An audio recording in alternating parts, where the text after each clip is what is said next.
Krishna, Krishna, Hare Hare, Hare Rama, Hare Rama, Rama Rama,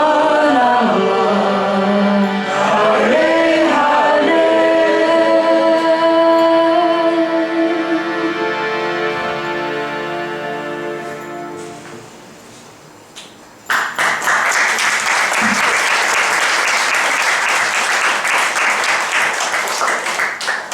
So thank you to Gaura Mantra for helping us chant and do some meditation. Gaura Mantra is from Siberia, and she's been here for almost 3 years now, so we're very happy to have her. So the purpose of tonight, we have a guest speaker. Some of you might have seen him here before at Urban Yoga.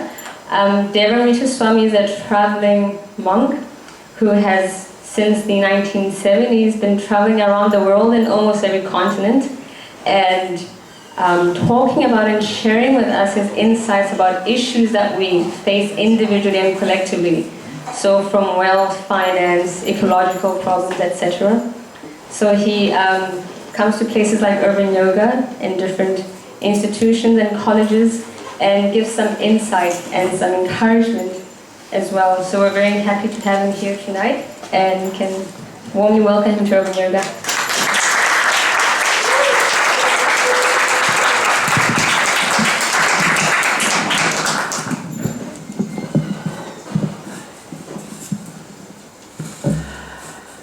Very nice to be back here after about a half a year. Tonight's theme is social transformation. Obviously, society is a collection of individuals. Therefore, you have to consider what is the value of the individual if you want to understand the value of society. Now, from the viewpoint of the ancient yoga texts, if we don't have a clear understanding of the value of the individual, then society has no value. Now think about it. Society has no value? But everything has a price these days. But let us not confuse price with value. One criticism of our times is that people know the price of everything, but the value of nothing. In other words, by confusing price with value, we get a very distorted vision of nature, the world, and the self. So people are starting to talk about how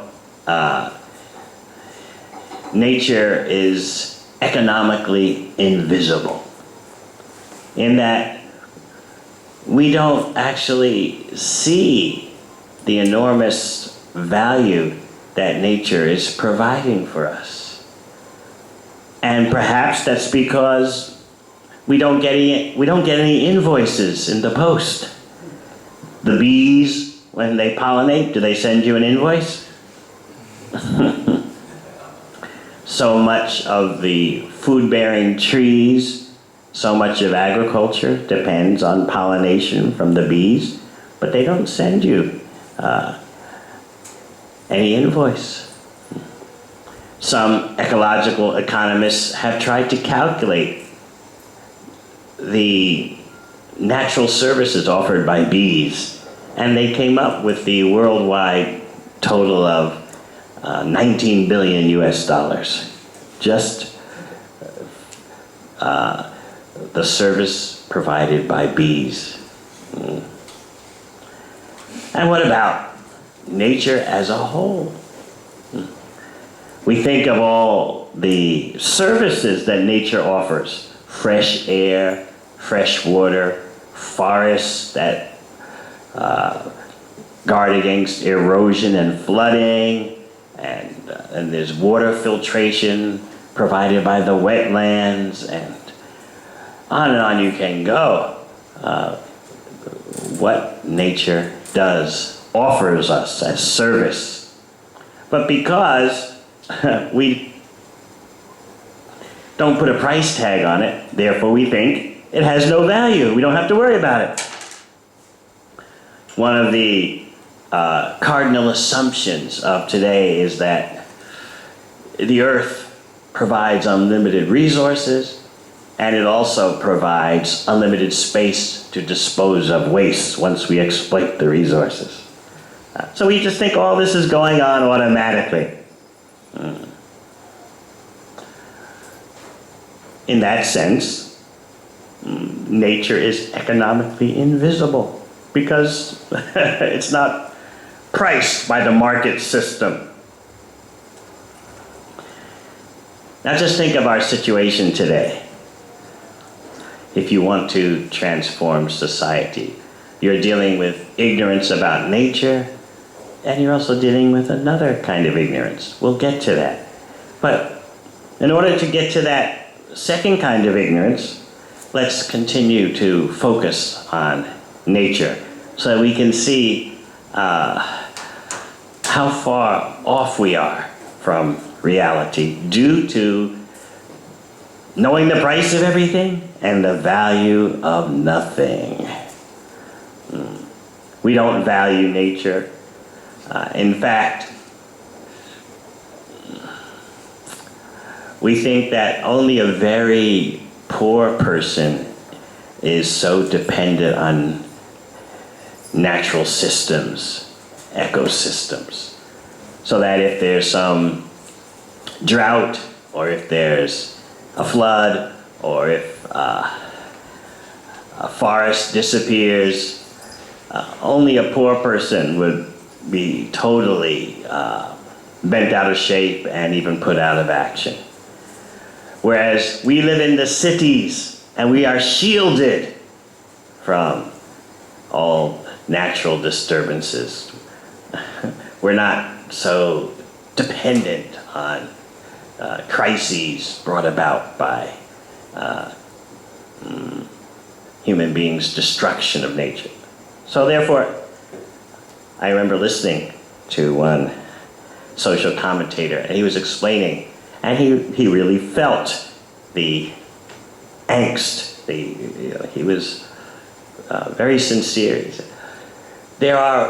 in this world, there are 1.2 billion people who live completely dependent on the ecosystem in such a way that if there's any part of that ecosystem is compromised or knocked out, the forests aren't there where he can send his goats and cattle to forage on the leaf litter on the floor of the forest. If just something like that is gone, this person can't live.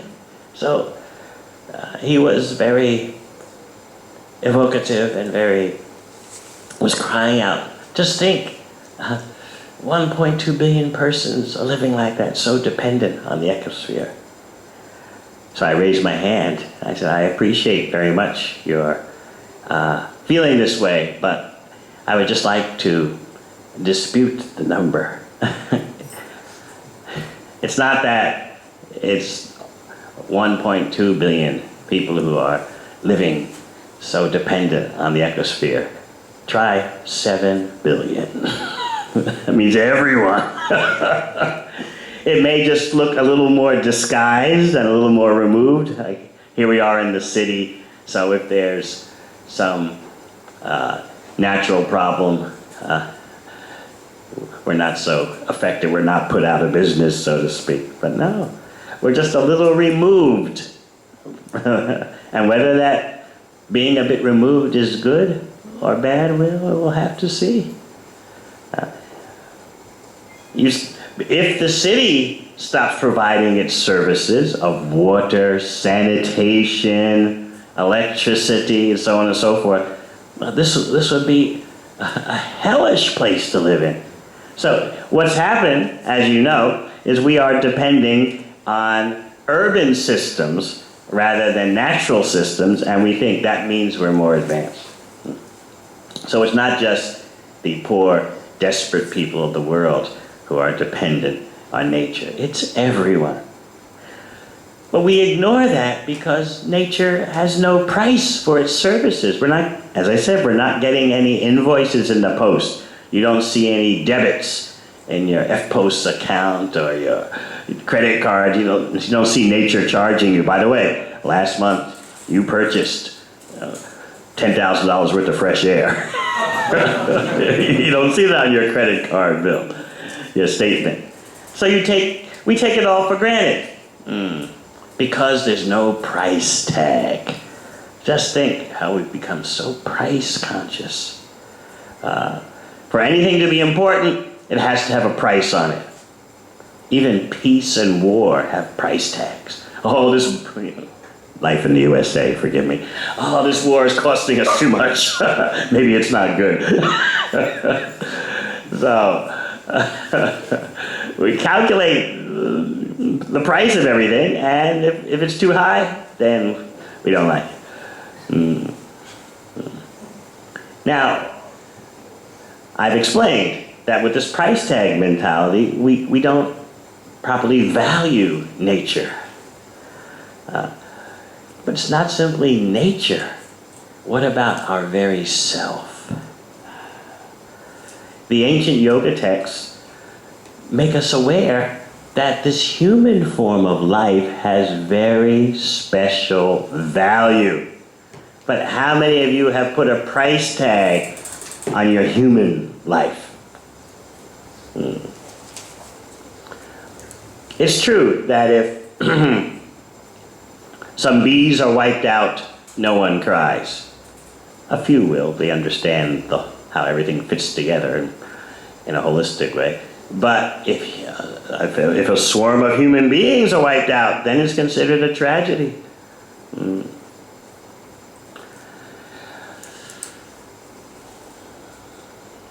Still, we don't really appreciate the actual value of the human being, other than, well, humans are like us, therefore they're more important. You can kill animals, cows, sheep, whatever. And many people think that's all right, because they're not humans. The number who think like that is decreasing, by the way, as more and more people become aware that it's not necessary to have a flesh-based diet, and it's bad for their health, and it's very cruel. People are becoming increasingly aware of that. So we have this sentiment that our fellow humans, because they look like us, they may be of different skin colors, they may speak a different language, but still they're like us, they're human.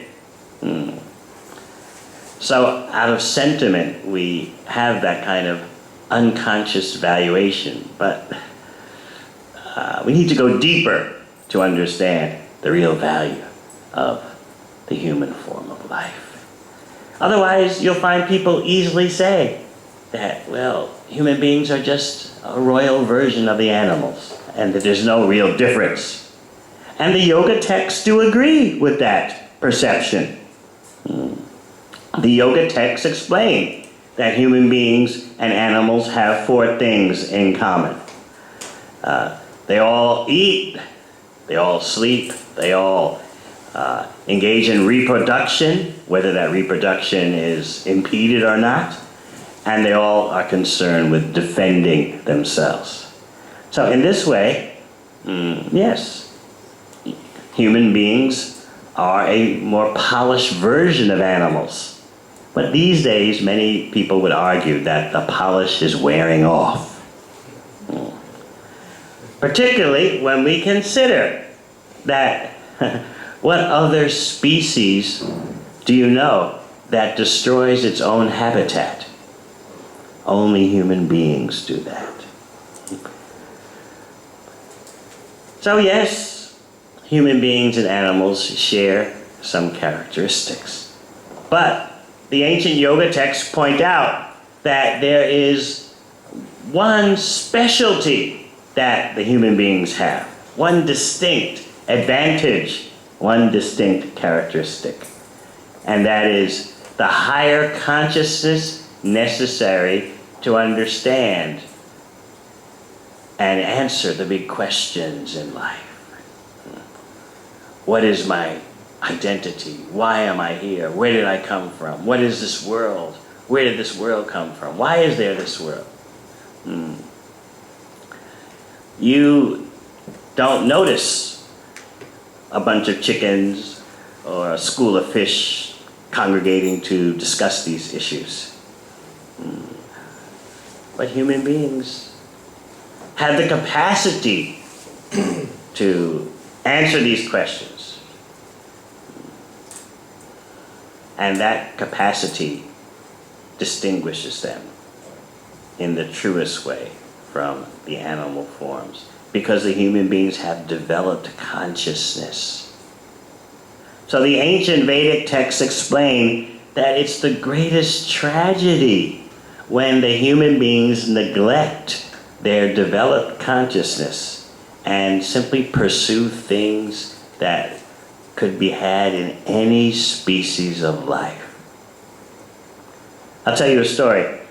I had just graduated from university, and I didn't think I knew it all, though. And a month after graduation, as I had told my dean of studies right before I graduated, I told him that, I don't think there'll be any place for me in this society as it is. It's too materialistic. I don't really see a future for myself. He didn't listen. He just, no. We have done our best to shape you and mold you. We are sure that you will influence the world. Well, maybe he was right, but not in the way he expected. Since that time, I have, for over 3 decades, traveled on every continent of the world except Antarctica, and I have seen that when human beings don't understand the genuine advantage, the genuine value of the human body, they squander the greatest opportunity. The month after I graduated, I read of a yogi. His name was Prahlad Maharaj. And he gives his instructions, his advice, his vision in the graduate study to Bhagavad Gita. I know many of you here have read Bhagavad Gita. Some of you have started to read it. Well, this is the graduate study to Bhagavad Gita called Srimad Bhagavatam. So there, this yogi who was actually 5 years old when he was speaking these instructions, very abnormally advanced child, he explained a point that when I read it, right after I finished uni, I was just stunned, physically stunned. This 5-year-old yogi, Prahlad Maharaj, said that the happiness that is achieved by pleasing the bodily senses, that happiness can be had in any species of life. So when I read that, I was really shaken up. Why am I struggling so hard to get the same flavors that can be had by the cats and dogs and wombats and roos and oh my goodness, I'm getting the same taste, because this was Prahlad Maharaj's crucial insight. The circumstances, the packaging may differ, but the flavor, in Sanskrit the word is rasa, the flavor is the same. Whether the flavor is experienced by human beings or the fish or the dogs or the monkeys, the flavor is the same. So that stunned me. I don't know how it affects you, but I was stunned. Wait a minute. I'm wasting my life.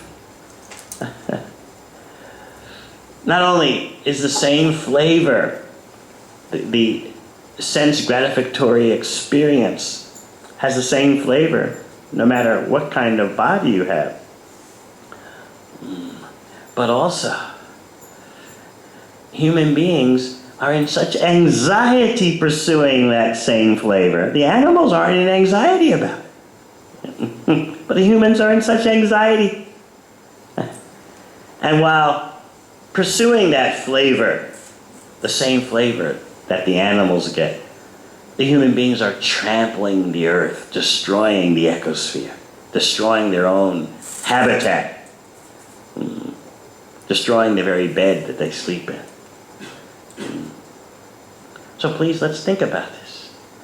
What am I doing in my life with this human body that will really distinguish the animals from me? I have to know the special value of the human form. This is not really discussed. Just like only recently has there started to be discussion about the value of nature, the value of all the ecosystems, all the natural services that nature is providing. So we gave you the example of bee pollination. Someone, ecological economists, they tried to calculate the worldwide value of the annual services the bees perform, and they came to the figure of 19 billion US dollars. So, what about the value of this human body? How much do you think the chemicals in the human body are worth? If you analyze the human body in terms of the price of chemicals, well, it's mostly water. Oh, well, you might say if there's organ transplant surgery, then maybe the price of the organ is high if the organ can actually function in someone else's body. But the chemical constituents of that organ, there's very little. Mostly water. So from the biological point of view, in terms of the chemicals that make up your body, we're all very cheap. We're a cheap buy. So then how do we justify our value? You don't say to any of your family or friends, don't mind that I try to flush you down the toilet because actually, you're just mostly water anyway. You would never say that. You value other persons even though we don't know what the value is based on. We haven't figured it all out yet, But the ancient yoga texts have thought of these things and have figured it all out. This human form of life is valuable, not in terms of the price tag of the biological ingredients that make up the human body. No, the human form of life is valuable because of consciousness. With that higher consciousness, you can indeed understand who you are, why you're here, what is your purpose in life. The human body gives you that advantage of advanced consciousness. A consciousness that, when properly nurtured and trained, can, the yoga texts say, free you from material illusion, free you from the matrix of ignorance about our identity and our purpose in this world.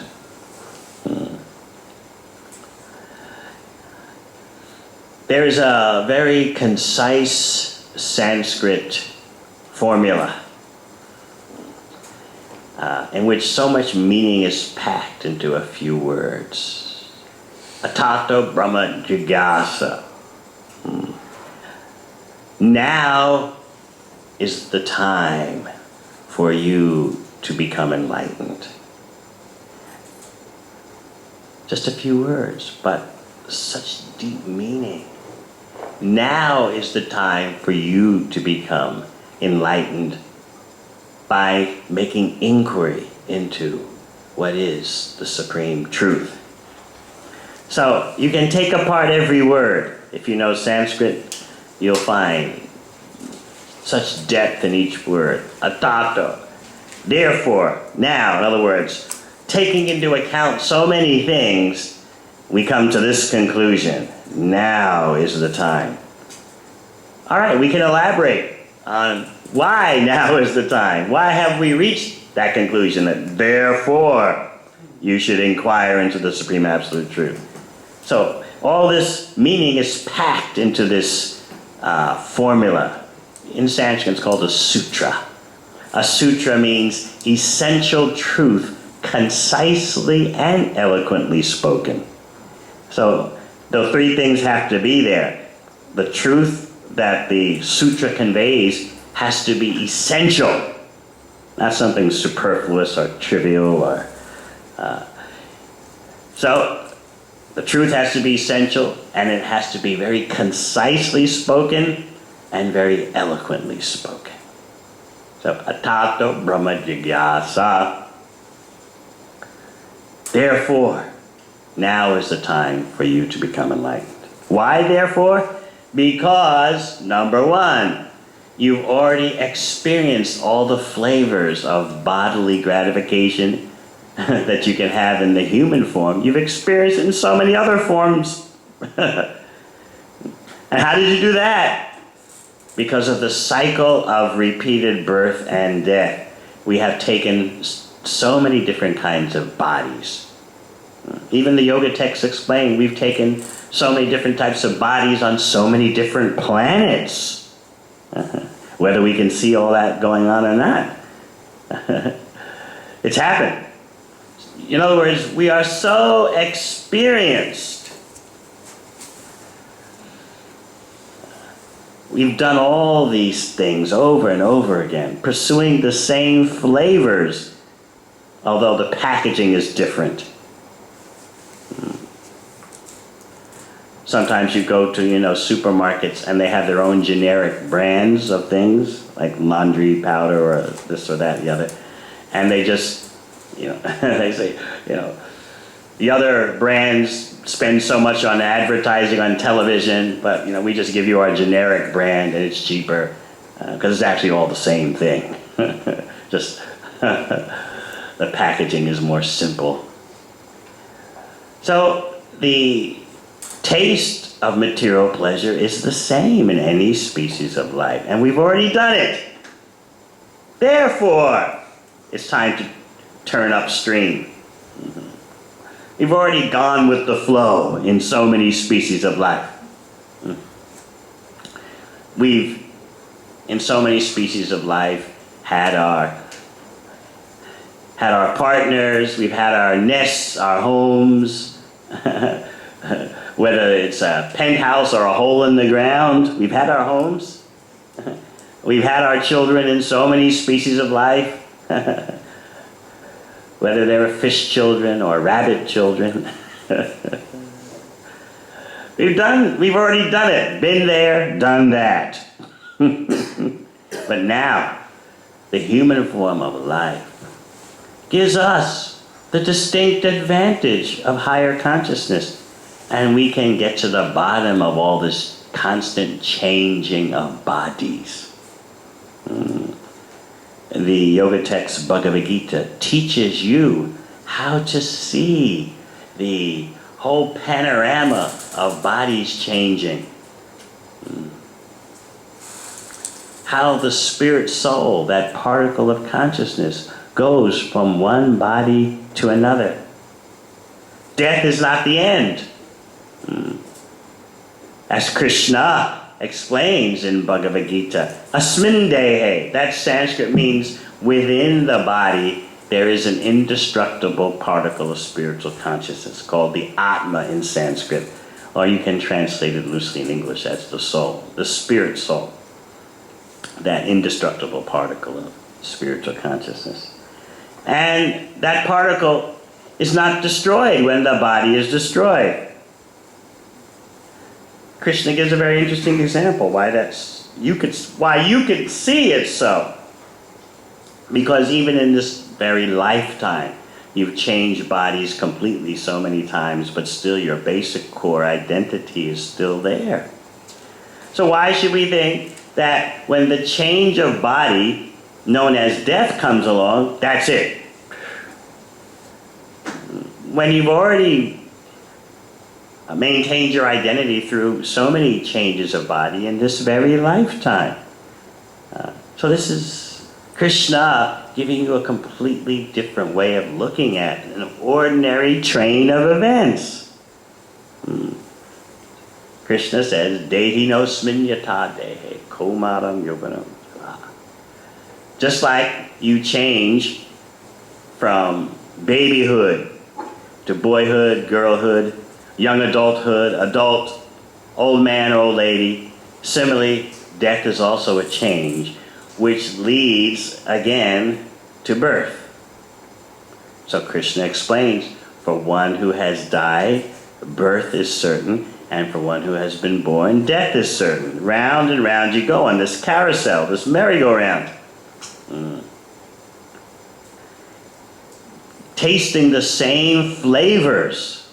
Remember that Sanskrit word rasa. Tasting the same flavors, but simply in different bodies, in different locales, even different planets. This is described, the full panorama. You get the full picture for the first time. You get to see how you fit into the cosmos. It's very important that we, as human beings, see how we fit in to the whole scheme of life. It's not simply necessary ecologically. It's also necessary for our deepest well-being, our spiritual well-being, to see how we fit into the whole scheme of nature. And you can best do that by seeing the human body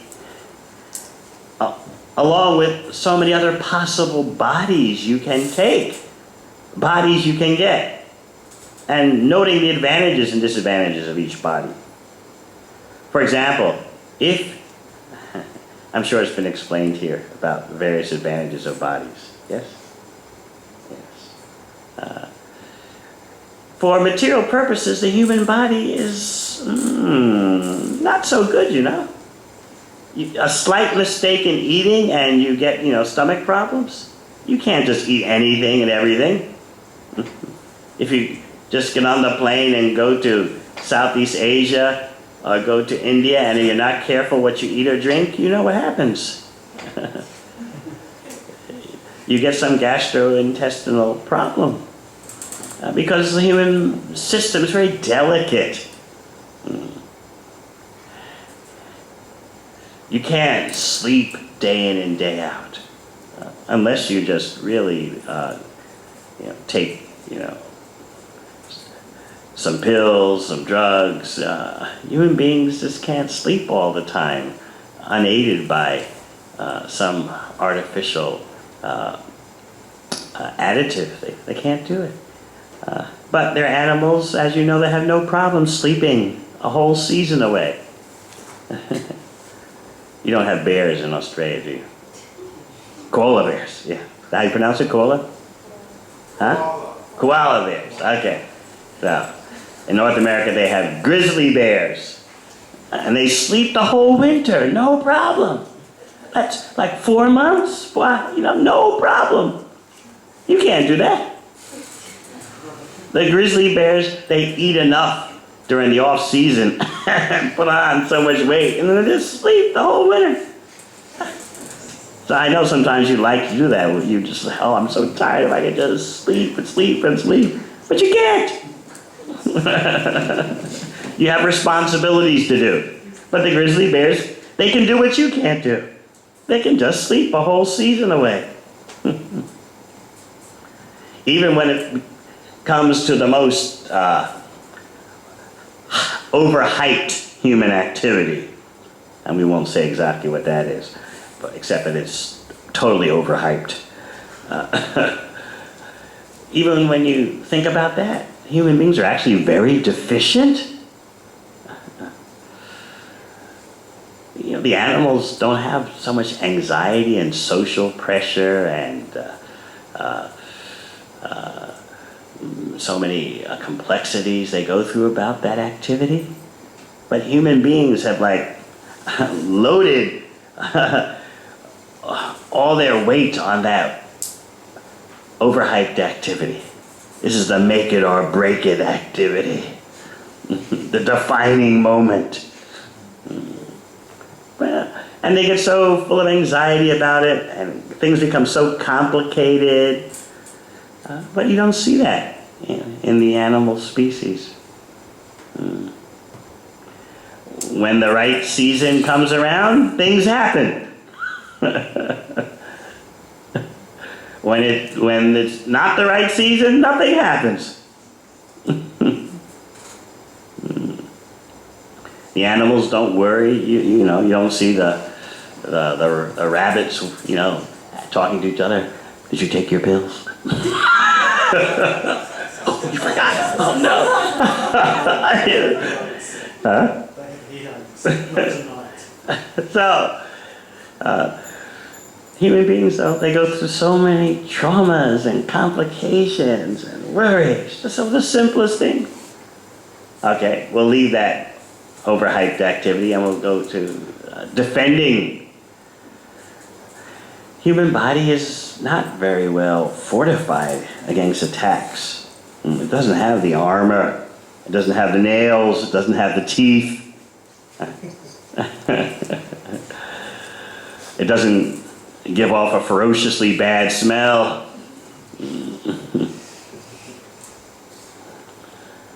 All a human being has really as an advantage is intelligence. But if that intelligence is misused to defend themselves in such a destructive way, like nuclear weapons, they can destroy the whole planet. What kind of defense is that? In other words, if I'm gonna go down, I take the whole planet with me. This is not advancement. This is not the sign of advanced intelligence. So what the Vedanta Sutra is explaining with that formula, that sutra I told you about, Atata Brahma Jigyasa. Therefore, you should know all these things. You've experienced all these things. You've done all these things. You've seen all these things. You've had all the same rasa, the same flavor of sense gratification. In body after body, this body, that body, giraffe body, cat body, fish body. All about the same flavor. Now, you have a human form with the intelligence to understand all this. Now it's time to turn the corner. You've been there, done that. You're sufficiently experienced 10 million times over. Won't you now go in another direction? And what is that other direction? Brahma Jigyasa. The Sanskrit means inquiry into ultimate knowledge. That's the direction we should be going in. That's the corner we should be turning. And then we're actually capitalizing on the true value of the human body. So please understand that it's not simply nature that we're having problems with because there's no price tag on nature and what it offers. It's also the human body. We don't know how to value it. Again, you don't put a price tag on human life. Even though the chemicals that make up the human body are so cheap, you don't put a price tag on human life. And because there's no price tag, just like in the case of nature, we don't see the real value. This is the problem we have in society today that we have to transform. Unless something has a price tag, we assume it has no value. Nature has no value. Nature just presents resources endlessly for us to exploit, and nature has unlimited space for us to load up with waste. It'll just go on and on like that. Simply the human form of life has no price tag on it, so we just squander it. There's another Sanskrit word. I don't mean to give you a Sanskrit lesson tonight, but it's interesting because it's a language that's totally meant for spiritual discussion. In the way that nowadays people might say that English is the language of business. And because everyone wants to participate in the global economy, they all learn English. They used to say, maybe 30, 40 years ago, that German was the language of science and engineering. And before the culture of passion, romantic passion, became a worldwide consumer object, French was known as the language of romance. Well, in the same way, Sanskrit is the language especially devised for speaking matters of spiritual science. So it's very easy to use Sanskrit words to convey key spiritual truths. But it's not necessary, but it's a very authentic way of speaking. That way people can understand that this is not something just made up yesterday. I like to give the example that sometimes people think enlightenment is like a totally self-constructed event. For example, there I was tending my azaleas in the garden, and then zap, it struck me. No, that is not what enlightenment is about. First, we need to understand how enlightenment begins. It begins by understanding the difference between the body, mind, and self. By understanding the difference between the material energy and the spiritual energy. So in Bhagavad Gita, Krishna gives us that foundational understanding. And without that foundational understanding, it's very difficult to get on to the spiritual platform genuinely. You see, we all want to be authentic. Often when I come here, I talk about that. How we feel so barren inside and distorted because we can't find a real sense of authenticity for ourselves. We hate being fakers, but somehow or other we know society is making us act like fakers. In a game of let's pretend. And we don't, actually in the core of our being, we don't like that. We feel uncomfortable with that. I'm actually a phony. We look in the mirror sometime and I'm not for real. But who is? What do you want out of me? I didn't make the world this way. Why should I be the one who goes in a different direction, marches to a different drummer? I've got bills to pay, I've got, once again, price tag. Just like many politicians, as well as the people who vote for them, say, now is not the time to be worried about the environment and ecology. What we need is more jobs. Now is not the time. Wait till there's prosperity. Wait till there are more jobs. Then we can start worrying about nature and how we're dealing with nature.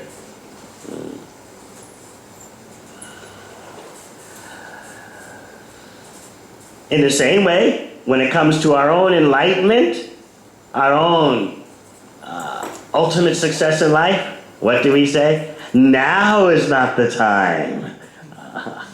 At first, there's money to be made, financial issues to be solved. So we're going through actually life after life with this misunderstanding. Now is not the time for that. Whether it's environmentalism or self-realization, it's not the time now. But again, that Sanskrit formula, that sutra I was quoting to, now is the time. So we see that the yoga texts are taking us in a completely different direction. They're not simply about physical exercise. There's nothing wrong with that. The body needs it. But the physical exercises are meant to calm you down a bit so that you can contemplate these ultimate issues and discuss them. So if you take the yoga asanas and rip them out of the whole system, you're missing the point. The yoga asanas are part of a holistic package that's supposed to result in your inquiry into what is ultimate knowledge, how to get out of the matrix of illusion, how to revive your dormant spiritual awareness as part of the supreme spiritual awareness. This is the kind of knowledge that Krishna gives in Bhagavad Gita. So please think about this. Am I really understanding the value of my human body? I can't put a price tag on nature. I can't put a price tag on my human body, but still, I should know what the real value is. Just because there's no price tag is no excuse. The real value is that this human body gives you the advanced consciousness to have a talk like we're having now. And with the knowledge, with the spiritual knowledge made available to human beings, you can solve the problems of material existence. That means you can put an end to material existence. And how do you do that?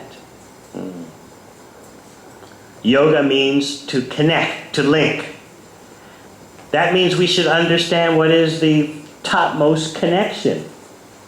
And when we apply our energies to that topmost connection, then our life is genuinely successful. We have to learn how to make spiritual connections. Material connections are going on all the time, but it's the connection between the indestructible particle of spiritual consciousness and the supreme consciousness. It's that connection that is really the name of the game. And in that connection between the indestructible particle of consciousness and the supreme consciousness, there's an exchange of rasa that is non-material. Remember, we discussed, you've already tasted the material rasas before. But these spiritual rasas, they're also a flavor, but they're totally of a different composition. They're not composed of the material energy. So the Bhakti Yoga system, which is all about the connection between the particle of spiritual consciousness and the supreme consciousness, the Bhakti Yoga connection gives the flavor that is non-material. And when you start tasting that flavor, you automatically slacken your grip on those inferior, illusory material flavors. This is Krishna's secret that he speaks in the 2nd chapter of Bhagavad Gita. When you get the superior taste of the spiritual energy, you automatically let go of the inferior, illusory taste of the material energy. You get something better, you give up what is worse. The dynamics of self-interest actually they ring a much truer bell in spiritual matters than in economics. So much of capitalism is based on self-interest. If everyone acts according to their self-interest, it all works out in the end.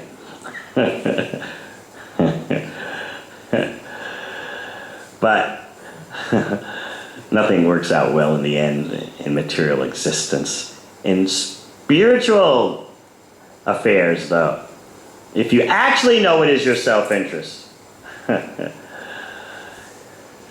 you'll relinquish seeking material happiness, because you'll see that for the interest of your real self, which is spiritual, you need spiritual flavor, spiritual rasa. All right, we've talked about a lot of different subjects today, all which, if we can assimilate, will actually lead to a profound social transformation. But neglecting these subjects, you'll just see rerun movies. The same thing happen again and again. The future is bright for those who utilize the human form of life according to its maximum value. Okay, we'll stop there for today. The next time we meet is on Wednesday, so we shall explore more of these kind of themes. But meanwhile, are there any questions today? Yes. To use, we were talking about the Germans are brilliant in their science and that. You need to also add Latin is also Latin and philosophy as well. All right. Of the world. Okay. Of knowledge. All right. Didn't mean to offend the Latin lovers.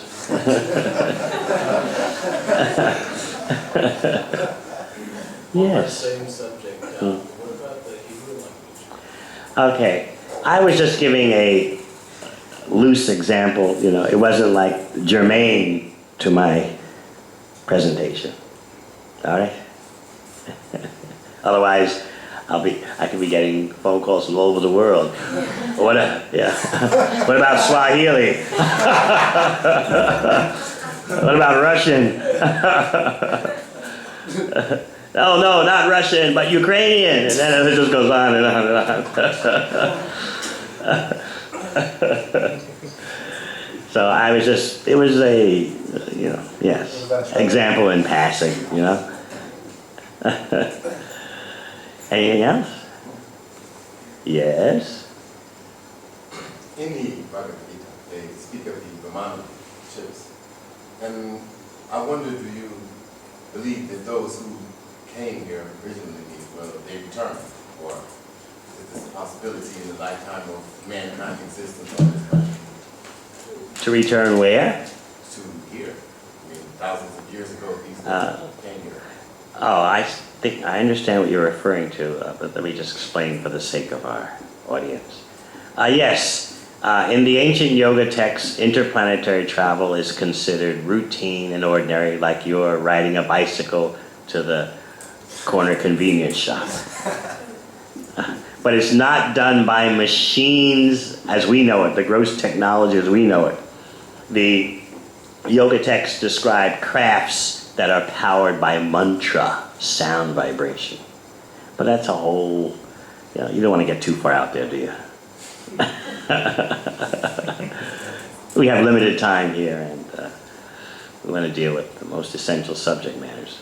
There is a subtle technology that is beyond the technology of today. But that subtle technology is not spiritual, it's just more subtle material technology. And in the far remote past, yogis had powers to do like that, but not now. Anything else? Let me see if someone else has questions.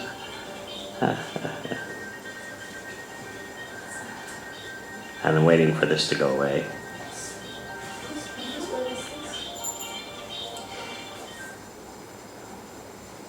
Okay, has it stopped?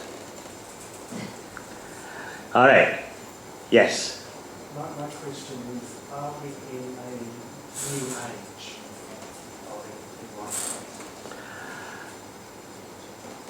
The ancient yoga texts explain that what goes around comes around. Everything is cyclic. Everything moves in cycles. So everything that you see today it's been around before. Just like the seasonal changes are cyclic, winter, spring, summer, and fall, as long as climate change doesn't screw things up too badly. Similarly, the universe goes through cycles. So at some times, in some particular seasons, human beings are very advanced in terms of mystic powers and subtle technology. And it's sometimes, during some seasons, human beings are not too bright and they're very much concerned with gross science and gross technology.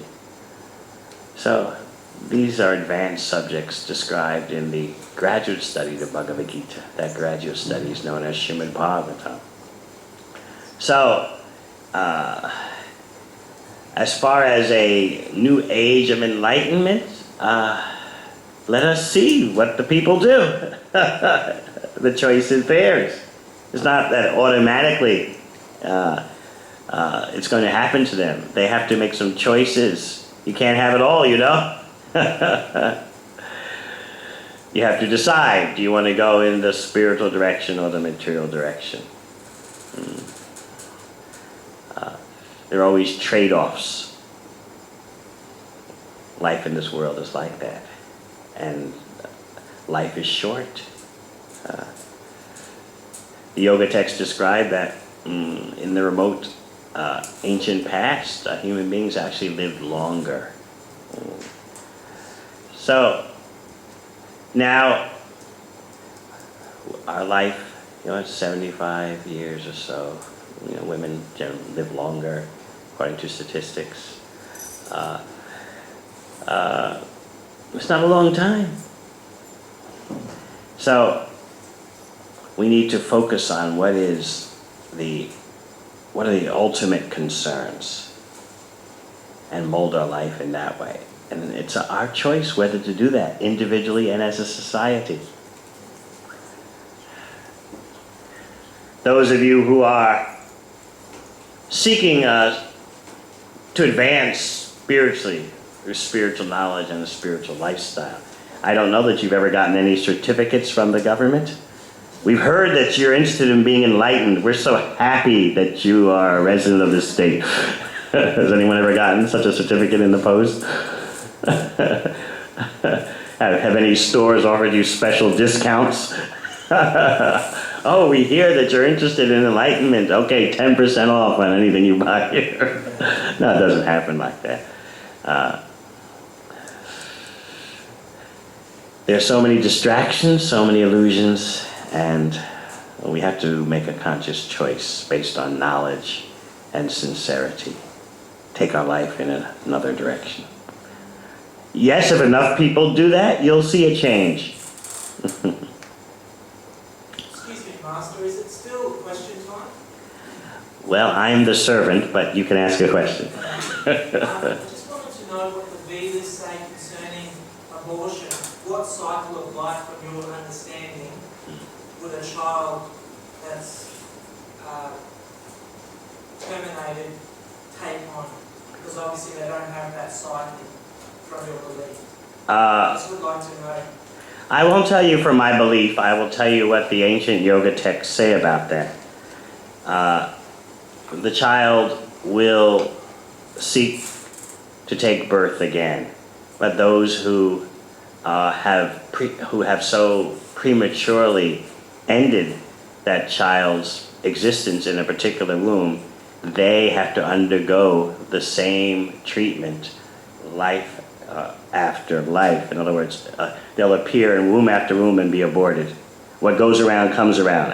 Action, reaction. You reap what you sow. So in other words, it's not only a physical act of terror you've done, but it's also, on a deeper level, that child was taking birth to carry out its karmic destiny, and you thwarted the whole thing. It's like you thwarted the delivery, and so the child has to back up, so to speak, and go at it again. So therefore, this is what the ancient yoga texts say. You can read this in, for example, Srimad Bhagavatam, 3rd canto. The karmic reaction is very bad. Just like for animal slaughter. We may say, well, my tongue likes certain flesh, so why not? Go to KFC, or go to get a Big Mac, and what's the big deal, you know? But we get a karmic reaction. Actually, speaking of Sanskrit, the Sanskrit term for meat is mamsa, and literally that means me, you. In other words, I'm eating you, you're implicitly saying to the animal, and that gives you the right to in the future eat me. Mamsa, me, you. The reaction for me eating you is that you'll get to eat me. So, in this way, we're made to think deeply about all these things.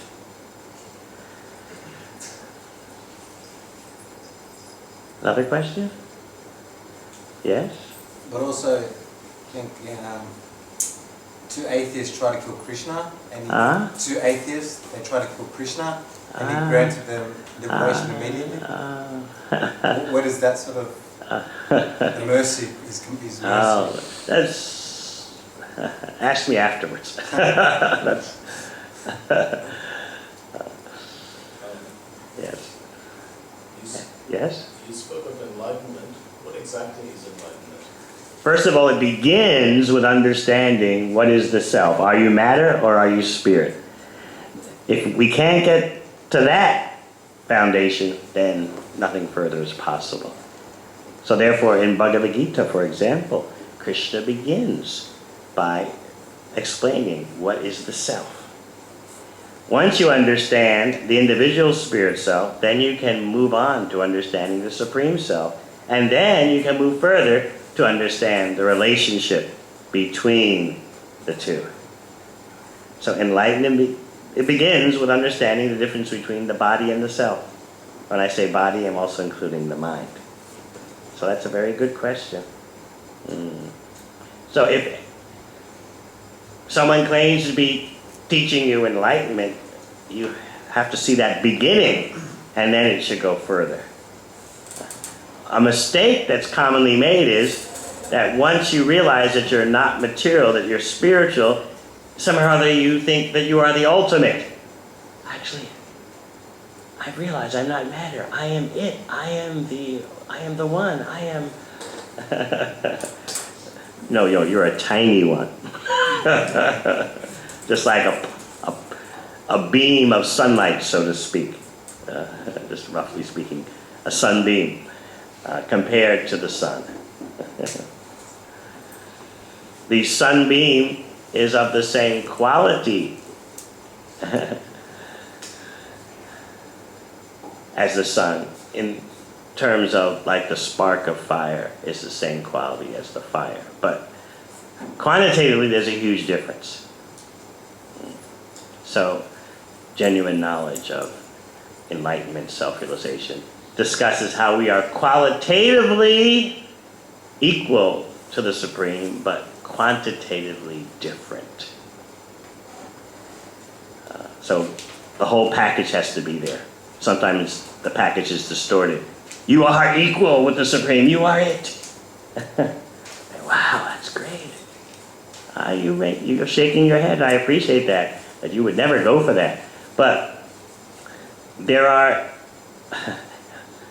persons who present themselves as yoga teachers, even wearing saffron cloth and having long beard, and they're saying, after you pay, $500 for the seminar, they explain that I am the Supreme and you are the Supreme. The only difference is I can remember it and you have forgotten. But come to the seminar next month and bring your credit card, and then I will remind you that you are the Supreme. Okay. Yes, yes? I was just going to say, Swami, is it important to remember that Krishna is all merciful love? I mean, there are people, obviously, who tread on the mantle or kill, but they have no choice in the whole matter. That have no what? They may not have a choice in the matter, they may tread on the mantle, or they might kill. If they turn their life around and realize that, for example, Krishna is the original personality of God, and they become a yogi themselves, surely wouldn't they get forgiven? Well, see, you can't live in this world without inconveniencing some other creature. You may walk around with something over your mouth, but every step you take, you're stepping on creatures. You want to go for a nature walk. Did you actually realize When you're nature walking in the forest, you're stepping on the heads of the grass.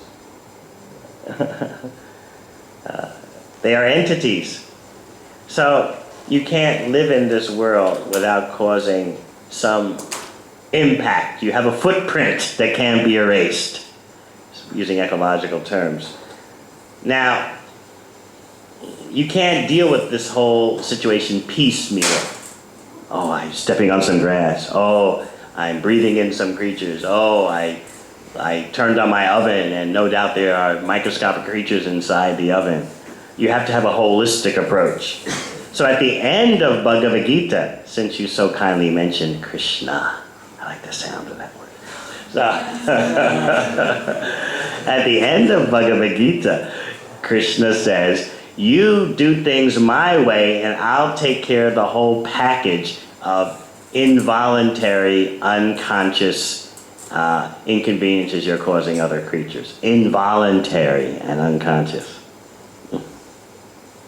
So that's the one switch that kind of turns on all the lights. Or the master lock in a car that makes all the car doors lock. Okay? How are we doing time-wise? She's the boss here. You know, I just do what I'm told. One last question. Okay, it's a really defining question. All right, you're up for it, yes? Thank you, firstly. And secondly, I just need to express a feeling as opposed to a question. Oh, but do me a favor. We can talk about feelings. I'll be glad to talk to you after. I just can't articulate it in a question. But Okay, why don't we do that afterwards? But questions, please. I appreciate that. I'll turn it to a question. So, relating to the termination of life, as this lady and the person up the back was speaking about, is it not then, if a life is terminated, is it not then that life's karma? Maybe, as you said, if one wants to terminate a life, then their karma would come back to them. If a life is terminated, is then the flip side of that because that life has been terminated, maybe that is their karma? You could say that, but still you get the blame for being the instrument. I'm not endorsing, but I understand. Yes, everything, in a general sense, everything is action-reaction, but still, you get the blame for being the one who is the instrument in that situation. There's no injustice in the cosmos, but still you get the blame for being the instrument of injustice. In other words, everything balances out, but still you get the blame for being the trigger person. How to get out of this whole web of karma? That's what we should be thinking. You get implicated so easily, knowingly and unknowingly. We've done enough bad karma knowingly. What to speak of unknowingly? So the intelligent person thinks, oh, how do you get rid of this whole web of action-reaction, reaping what you sow? I've done so many things I don't even know about. What to speak of the things I know about? So that's why, at the end of Bhagavad Gita, Krishna says, just do things my way, and I take care of all the karmic reactions. All right, I thank you very much.